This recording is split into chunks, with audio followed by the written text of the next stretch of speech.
do you have a moment to talk? Or wait, maybe I should still call you Anne instead of Mom? We're not officially family yet, and I want to be respectful of that boundary. Oh, Parker, of course. Good evening. You may call me whatever you feel most comfortable with. Anne, Mom, either is fine. This isn't about titles, it's about connection, right? Right, then I'll stick with Anne. So this is about the wedding, mine and David's. There's something important I need to bring up before tomorrow. Of course. It's come so quickly, hasn't it? Tomorrow already. We're all very excited. I know, that's why I hate to bring this up now, but I need to ask you not to come. I'm sorry, what? The wedding. I'd like you to not attend. You're asking me not to go? To my own son's wedding? Yes, I know it sounds harsh, but I hope you'll understand. It's for the sake of appearances. Appearances? I haven't told my side of the family that David was raised by a single mother. They're not the most open-minded people, and honestly, it would complicate things. So you've lied to them? I've curated a certain narrative. I've told them David came from a stable, traditional background. Both parents, respectable upbringing, nothing messy or controversial. And my presence would break that illusion? Exactly. They have expectations. And let's be honest, your story doesn't align with them. Divorce, raising a child on your own, it's not the kind of family legacy I want attached to mine. So you've built this fiction and now you want me to disappear to preserve it? It's not personal. I'm just protecting the bigger picture. Not personal. You're erasing my entire existence in David's life. It's not like that. Look, I've even made arrangements so things won't be awkward. I have hired a woman to play your role. She's in her 50s, elegant, plays violin. Very convincing. She'll sit in your place and perform the musical number David asked you to do. That way everything flows and no one suspects anything. You hired a stranger to impersonate me? I wanted things to go smoothly. Does David know about this? Not yet. I'm planning to tell him tomorrow morning, once everything's already in motion. He won't stop me. He knows who I am, what I represent. He understands that marrying into my family comes with certain standards. He also knows who I am, the woman who raised him, fed him, worked 2 jobs to get him through school, held his hand when he was sick, stood in every parent-teacher meeting alone. Sure, but that's not the kind of thing you highlight in a wedding speech, is it? My father will be in attendance, along with several board members from his company. Image matters. David marrying me is already a leap in class, so we don't want any questions about his origins. You mean questions about me? About how his mother doesn't fit your definition of respectable? Look, if you were a widow, that would be one thing. Tragic, even sympathetic.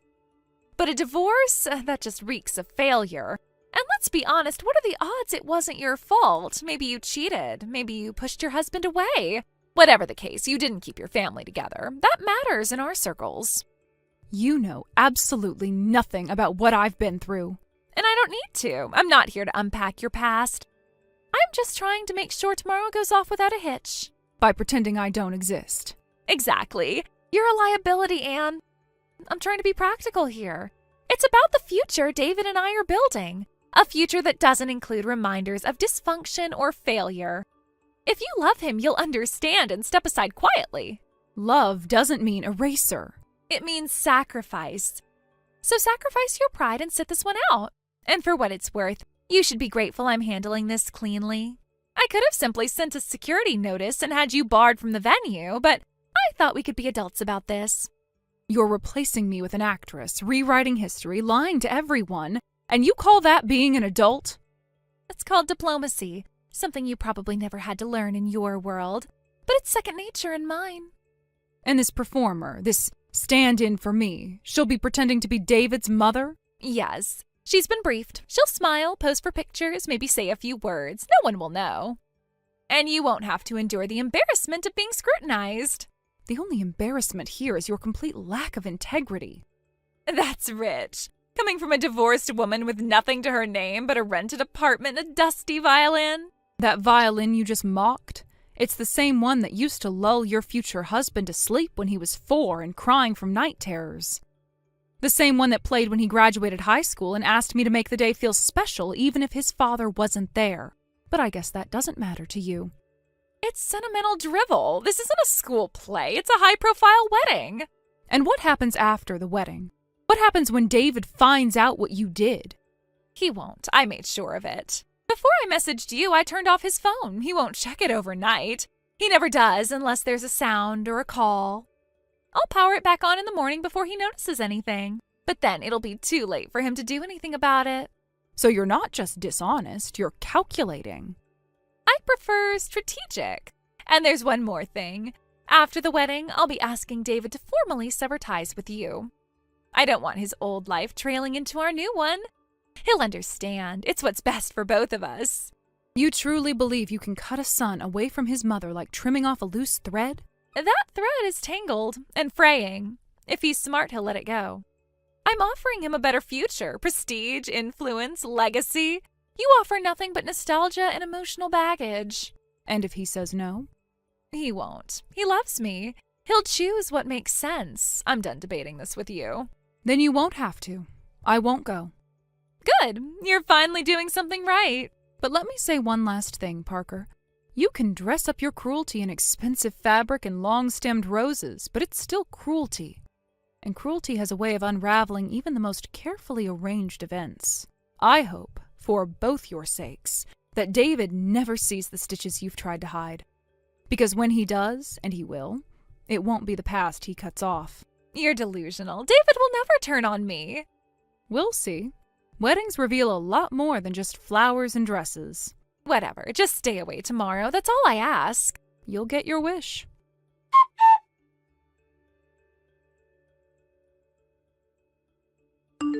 Anne, please, you have to come to the wedding right now.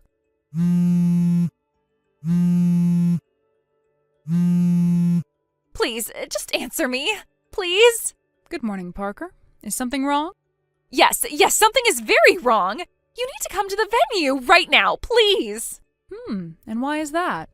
Didn't you already arrange for Sakura to fill in for me? You've got your perfect stand-in for Mother of the Groom. The violin performance at the reception is covered, and everything else seems nicely orchestrated. I don't see where I'm needed. Seems like you made sure of that. Don't say it like that, please. This is serious. I'm not trying to argue. I'm trying to fix things. I don't want us to start this marriage with a bitter wedge between us. I don't want to ruin our relationship before it even begins. Our relationship? Well, that's an odd thing to hear from someone who's made it clear she wants me phased out of her husband's life. You pushed me aside before the wedding even started. You made choices, Parker. Why try to soften them now? No, you don't understand. That's not what I meant, and it's not what I wanted. I didn't know. Why didn't anyone tell me who you really are? You're Anne M., aren't you? My mother told me to search your full name online. And there you were. Reviews, concert footage, awards, interviews. You're world famous. You're a legend. And I had no idea. So you finally found out. I assumed you didn't know. But honestly, Parker, you never really showed much interest in music or culture, or in me for that matter. In a world that doesn't care for classical music, it's easy to go unnoticed, even with the accolades. But still, this changes everything. If I had known, I would never have kept you out. I just thought you were a local teacher or something, doing violin lessons as a hobby. I see. So if I'd been a nobody, your behavior would have been justified? I didn't realize my worth to you was conditional. That's not what I meant. You're twisting it. I didn't understand what I was doing until it was too late. I heard about your divorce too, how it wasn't anyone's fault. Just two people who couldn't find time for each other anymore. There's no scandal or drama, nothing that should have kept you away. Please, come to the wedding. There's still time. I swear we can fix this. Fix what? You made a calculated decision. You kept David in the dark and you expected everyone to just go along with it. And now, because it's falling apart, you want to pretend none of it happened. That's not how consequences work, Parker. Stop talking like that. I said I was sorry. This isn't about right or wrong anymore. It's about making it right. You don't know what kind of backlash I'm getting. My parents are furious. My relatives won't stop glaring. My grandmother, who adores classical music, nearly burst into tears when she found out who you are. She said it was the one chance in her lifetime to hear Anne M. perform live, and I ruined it. My cousins are grilling me. My uncle stormed out, and the whole room feels like it's crumbling. They said I embarrassed the family and disrespected the groom. They're not wrong. No, they're not. please help me fix it. How soon can you get here? We can delay the ceremony by 30 minutes, even an hour if we have to. I'm not coming. What? David called me. He told me the wedding is off. Off? What do you mean off? He wouldn't. He would. He did. He told me everything. How you turned off your phone last night and this morning. How you deliberately cut him off while finalizing a plan that excluded me. He said the person he most wanted to celebrate with was denied a seat. He cried, Parker. He cried and told me this wasn't a wedding. It was a trap. No, he said that? Yes. He said he didn't want to be manipulated into a lie. That a marriage built on half-truths and control wasn't one he could commit to. That he couldn't trust you, not after you hid something like this from him. I didn't mean for it to go this far. I thought if I controlled the mood, the people, the setting, it would be smoother, less complicated. But people aren't props, Parker. We're not here to be arranged into your perfect scene. You tried to script love and it backfired.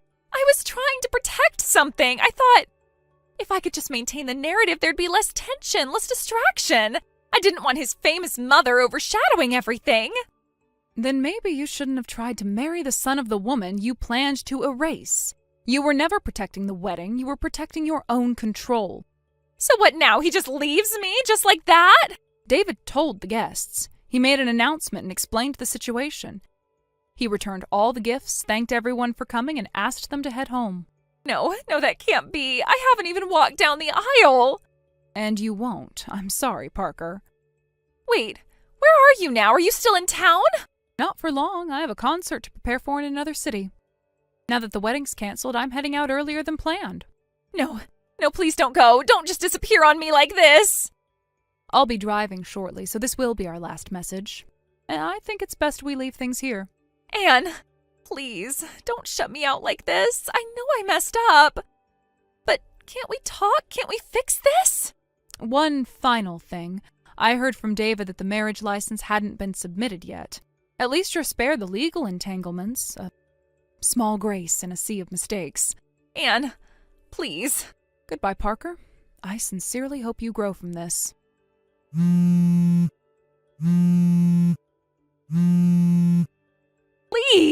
Please don't leave me like this. I didn't mean to destroy everything.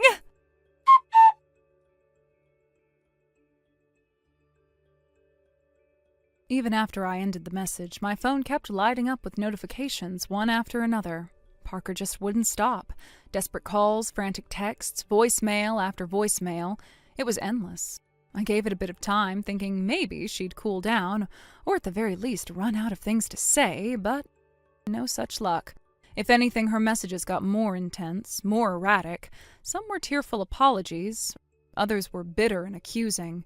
And then there were those bizarre ones that didn't seem to know what tone they were aiming for, half begging, half threatening.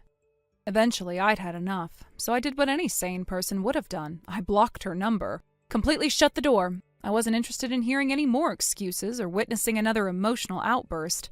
I just wanted peace. After that, I didn't hear anything directly from her. The updates came through my son instead. It turns out that canceling the wedding, especially last minute, had serious consequences.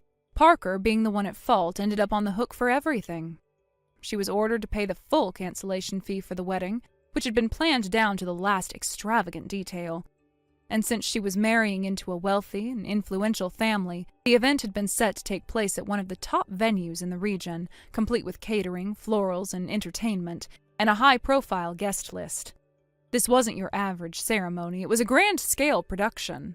Naturally, the costs reflected that. By the time all the cancellation fees, penalties, and emotional damages were tallied, the amount Parker was responsible for had ballooned to a jaw-dropping figure, well into the 4-digit thousands. It was the kind of number that could sink someone financially for years. Her parents were absolutely livid, and who could blame them? They were prominent figures, her father a company president, and they had invested a great deal of time, money, and reputation into this wedding. From what I heard, they did end up covering the immediate payment just to keep things from escalating into a public scandal, but they didn't do it out of love or support. No, they treated it strictly as a loan, a cold, calculated transaction, and they made it very clear she was no longer welcome in their home. They disowned her. In one sweeping move, she lost not just her fiance, but also her family support, her social standing, and whatever future she thought she had built. They didn't mince words either. From what my son told me, they packed her things, cut off her bank accounts, and told her she needed to work off every last dollar of what she owed. So now she's apparently working a live-in job somewhere, probably at some back-end facility or small hospitality business. Room, board, and minimal pay, just enough to scrape together payments and chip away at that mountain of debt. Meanwhile, my son has his own share of stress to deal with. With all the gossip and tension surrounding the whole debacle, things started getting a little too uncomfortable at his job. Whispers followed him in the hallways, people stared, some even asked inappropriate questions, treating it like a juicy drama instead of the personal disaster it really was. So after giving it some serious thought, he decided to resign. It wasn't an easy choice, but I supported him. Sometimes the best way to move forward is to start fresh. Thankfully, the timing worked out. I just launched an overseas tour with my performance staff, and we needed more hands on deck, so I offered him a spot on my team. He accepted, and now he's going to travel with us and help manage the logistics behind the scenes. It's a chance for him to clear his head, see the world, and rebuild, step by step. We're both moving forward, and that's what matters. Thank you for watching and listening. We hope you enjoyed the video. Don't forget to like this video and subscribe. Also, feel free to leave a comment about what you thought of the story. We look forward to seeing you at the next story. Thank you for watching. Please subscribe and hit the like button. See you next time.